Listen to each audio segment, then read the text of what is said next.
दोस्तों, एक लड़के की शादी हो जाती है और जैसे ही वो अपनी सुहाग रात मनाने के लिए घर में जाता है, अपनी पत्नी को देखता है तो वो खुशी के मारे पागल हो जाता है और कहता है कि भगवान ना करे कि हमारी ही नज़र तुम्हें लग जाए और ज़िंदगी भर तुम खुशी खुशी रहो और सलामत रहो।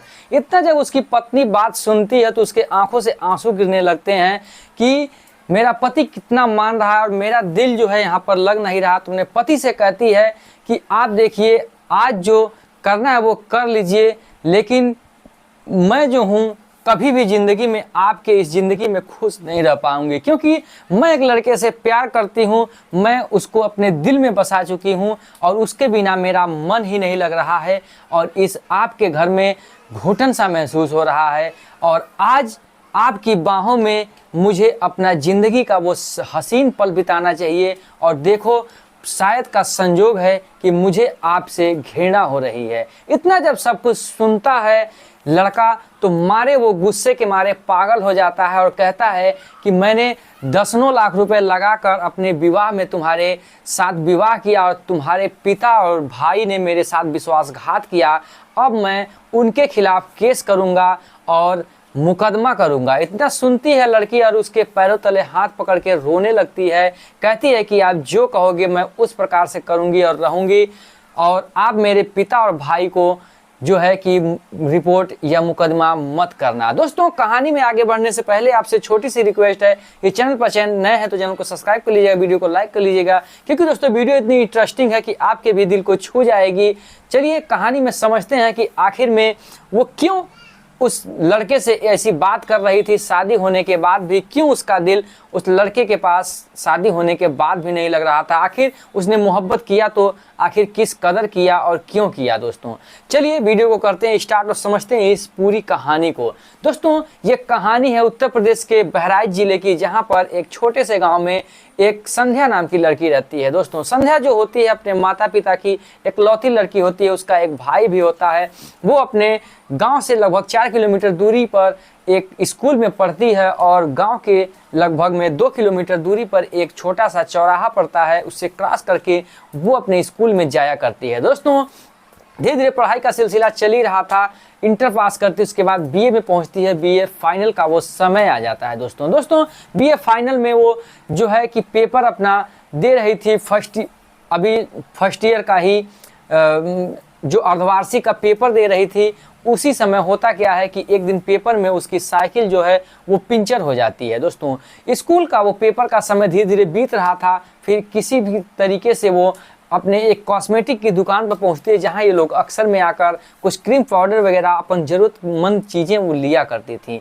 दोस्तों, वो भी लड़का बहुत ही हसीन और जवान और उम्र लायक था, जो कि संध्या के ही उम्र के लगभग था। दोस्तों, वो दुकान करके अच्छा खासा प्रॉफिट कर रहा था और अपनी परिवार को चला रहा था। दोस्तों, उसके भी घर में माता पिता और उसकी एक बहन थी और वो अकेला भाई था।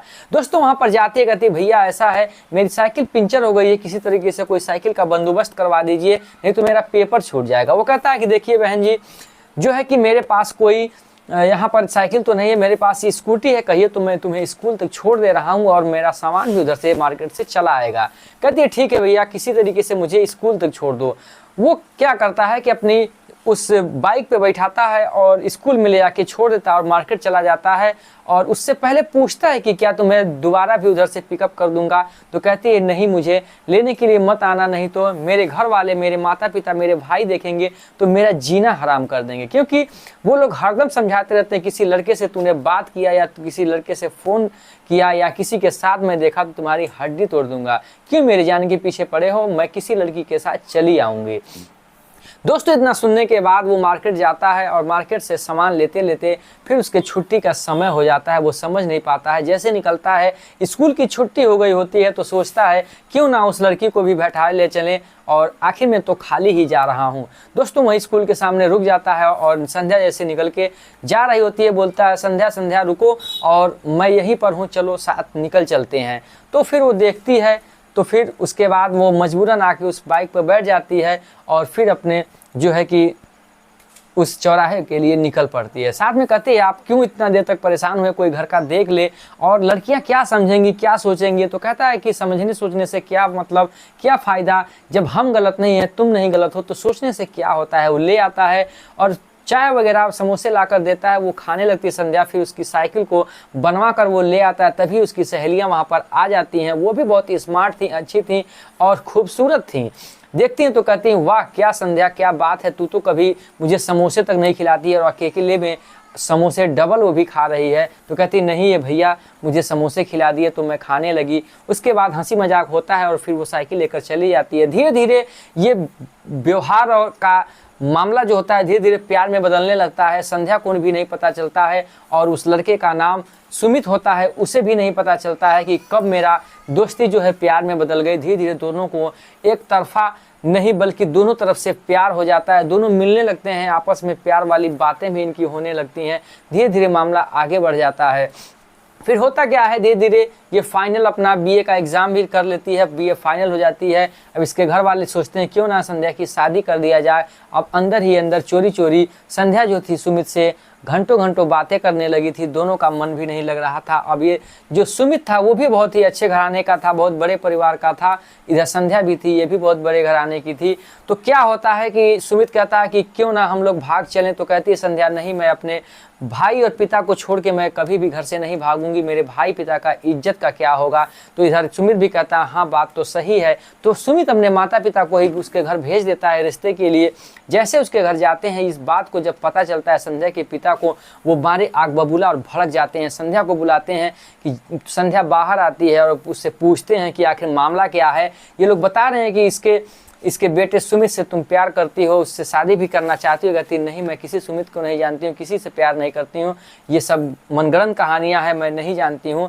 उसके बाद भला बुरा उसके पिता कहते हैं सुमित के पिता को। उसके बाद जो है संध्या घर में चली जाती है और डांट फटकार के भगा देते हैं कि जाओ अपने बेटे की अच्छे से इलाज करवाओ और उसकी शादी कहीं और कर लेना। मेरी बेटी कहाँ तुम्हारे घर की बहू कैसे बनेगी, और मैंने उसके लिए अच्छा सा रिश्ता देख रखा है। और एक अच्छा सा रिश्ता जो होता है वो अमित नाम का लड़का होता है, उससे ये लोग तय कर देते हैं। वो भी बहुत ही अच्छे घराने का और बहुत ही अमीर लड़का था। दोस्तों शादी तय हुई होती है, देख रेख होती है, उसके बाद शादी तय हो जाती है। जैसे वो जो अमित होता है वो शादी करके अपने घर ले जाता है, सुहाग रात के दिन जैसे ही उसने बीबी के पास पहुँचता है तो उसकी मारे तारीफे के मारे पुल बांधे जाता है। तो उसकी जब बीवी सुनती है तो मारे आंखों से आंसू उसके छलकने लगते हैं और रोने लगती है। कहती है कि आप हजारों खुशियां देने की बात कर रहे हैं, आप लाखों खुशियां दे दें, लेकिन मैं कभी भी आपकी ज़िंदगी में खुश नहीं रहूंगी, क्योंकि मैं एक सुमित नाम के लड़के से प्यार करती हूँ, मेरा दिल उसी में लगा है, मैं उसको भूल नहीं पाऊंगी ज़िंदगी भर, आप कुछ भी कर लीजिए। वो कहता है मैं 10 लाख रुपए लगा कर तुझे ले आया और तू ऐसी बात कर रही है, तुझे ऐसा ही करना था तो उससे क्यों नहीं शादी कर लिया, और अब तू ऐसी बात बता रही है, तुझे मेरे ही जीवन में रहना पड़ेगा, नहीं तो तेरे पिता और तेरे भाई के खिलाफ केस कर दूंगा और इतना जुर्माना डालूंगा कि तू सोच भी नहीं सकती है। इतने कहते ही, इतना सुनते ही संध्या उसके पैरों की तरह गिर जाती है। कहती है अब जो करना है कर लीजिए मेरे साथ, मैं तुम्हारी ज़िंदगी में रहूंगी, उसके प्यार को भी भूल जाऊंगी, लेकिन मेरे भाई और मेरे बाप को कोई भी जो है कि पुलिस केस और कोई भी केस मत करना, मैं आपके लिए आगे हाथ जोड़ती हूँ। इतना जब सुनता है जो है कि वो अमित तो मारे खुश हो जाता है। कहता है कि वाह क्या तुम पत्नी हो जो कि अपने भाई की भी इज्जत बचाना चाहती हो और अपनी इज्जत भी और मेरी भी केयर करना चाहती हो। पत्नी हो तो तुम्हारे जैसी ही पत्नी हो, कितना नेक दिल इंसान है, और अपने प्यार को भी नहीं भूलना चाहती हो। मतलब चारों तरफ से जो है कि किसी को भी गंवाना नहीं चाहती हो, अपने परिवार को भी संभालना चाहती हो। पत्नी हो तो ऐसी हो। फिर क्या वो सोचता है, जो अमित होता है वो सुमित का ही पास दूर का रिश्तेदार निकलता है। बात पता चलती है तो वो सुमित जो है उसके ही मामा का लड़का निकलता है।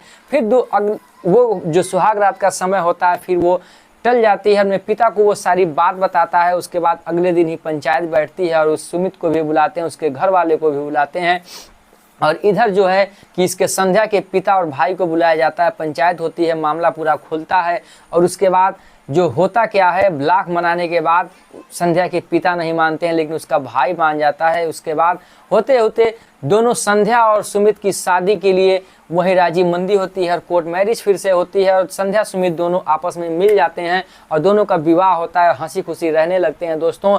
उसके बाद जो अमित होता है उसकी तो शादी टूट गई थी, फिर संध्या अपनी ही सहेली के साथ, बहुत ही अच्छी लड़की थी, सुशील थी, उससे उसकी शादी करवा देती है और वो भी बहुत ही अच्छे से फैमिली रहने लगा था। अमित और उसकी सहेली के साथ उसका जीवन अच्छा बीत रहा था। इधर संध्या और सुमित का भी परिवार बस गया था, हंसी खुशी दोनों लोगों का जीवन चलने लगा था। प्यार पाकर संध्या बहुत खुश थी, सुमित भी प्यार पाके बहुत ही खुश था अपनी ज़िंदगी में। आखिर में कमेंट बॉक्स में आप भी बताइएगा कि क्या अमित जैसे सोच वाली लड़के इस ज़िंदगी में हैं? क्या अमित ने उस संध्या को सुमित से मिला के अच्छा किया या गलत? क्या संध्या अमित के साथ रहकर पूरा जीवन उसके साथ अच्छे से बिता पाती? कमेंट बॉक्स में आप भी बताइएगा कि क्या प्यार सभी का पूरा होता है, क्या प्यार सभी को मिलता है? ये कमेंट बॉक्स में आप भी बताइएगा। तो फिर मिलेंगे ऐसी इमोशनल और इंटरेस्टिंग कहानी लेकर। जय हिंद, जय भारत, वंदे मातरम।